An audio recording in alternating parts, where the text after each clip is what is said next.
Hello coin collectors out there. Welcome back to the Big D Coins channel. And we're going to vary a little bit from coins in this video and talk about dollar bills. And these $2 bills right here are two of my unique dollar bills that are a little bit different than what you'll probably come across in general circulation. And so that's what this video is going to focus on today. Now, the most interesting part, the most noticeable part about this one on top right here is that it has four fours in a row in particular, and it is a star note. But another very interesting fact is that it's signed by Joseph W. Barr.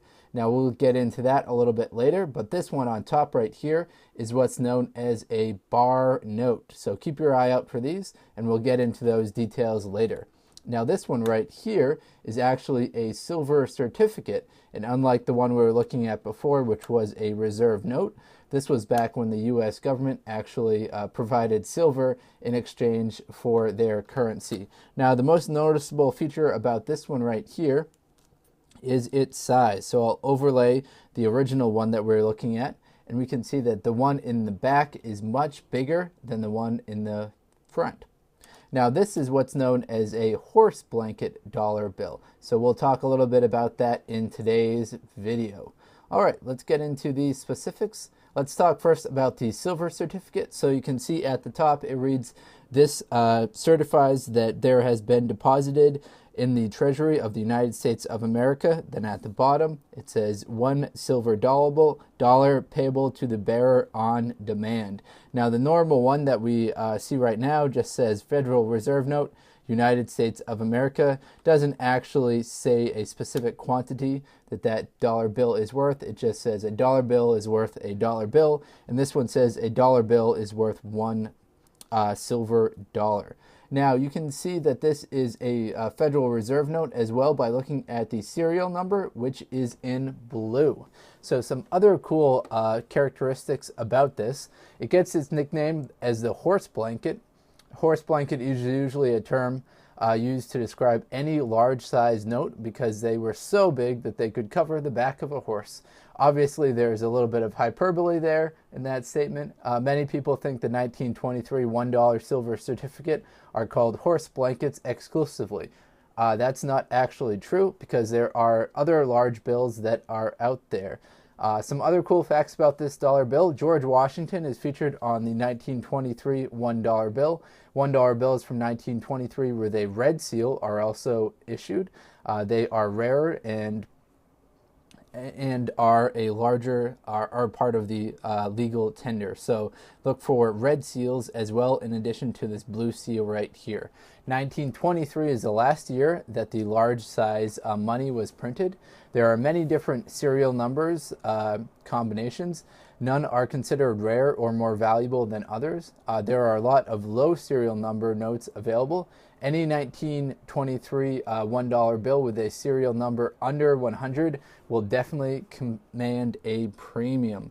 Now this one right here, as you can see, it's rather worn out, so it's not going to sell for too much above face value, but that's why someone like me was able to pick it up on kind of a relatively low budget. Now there are a few different people who have signed this 1923 series. The one that I have right now is, as you can see on the left, I might not be able to make it out, but the last name right there is Spellman, and then on the right, the last name right there is White. So there is also Woods and Tate who signed these bills. Now they are going to be worth a little bit more value, and if they have a Woods and Tate that has also a star note on it, so the star right after the serial number, that's going to be worth even more. So check out for low serial numbers, Woods and Tate, star bills, as well as just bills that are in much better condition than the one you see right here. It's got a tear on it, it's got some folds throughout it. So let's flip it over, take a look at the reverse. Now this reverse is rather simple compared to what we're used to seeing. We're used to seeing quite a lot more detail. So this is what we're used to seeing for detail, and this is what they were printing on for the large notes before they switched over to the Federal Reserve notes and kind of shrunk everything down. Now that we covered upon this one, let's go back to the one we started with, which was the bar note. So here's the bar note. Now, what makes the bar note so interesting is that Joseph Barr, the guy who signed right here as the Secretary of Treasury, he only signed from 1923 until 1968, from December 23rd, 1968 until January 20th, 1969. So just under a month he signed these. So everyone immediately figured, oh, these are going to be super rare. Let's hang on to these. Let's get them, well, before they really get circulated, and hold on to them, as he didn't really sign for too long. Unfortunately, a lot of people had that same idea and held on to these. So there are a lot of these that are in circulation, or excuse me, that were pulled from circulation, that coin collectors have, and unfortunately that kind of has lowered the price that these will command. So that's a good thing and a bad thing. It's a good thing because people like us can go out and buy some and add them to our collection. It's a bad thing if you're trying to sell them for a premium. Now you can buy packets of these $100 choice uncirculated 1963B bar notes in a brand new pack, and those will sell for around $250.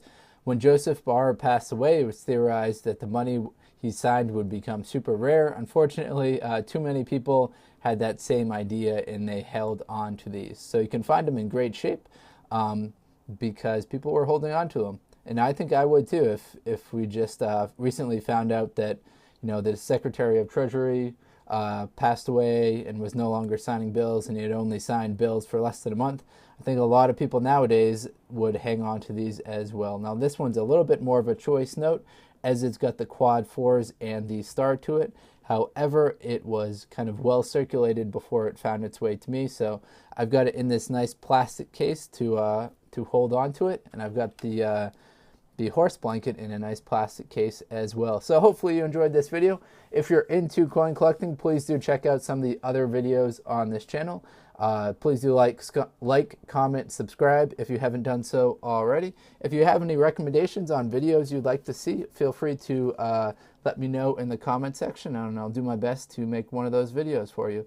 Enjoy, everyone. Best of luck coin collecting.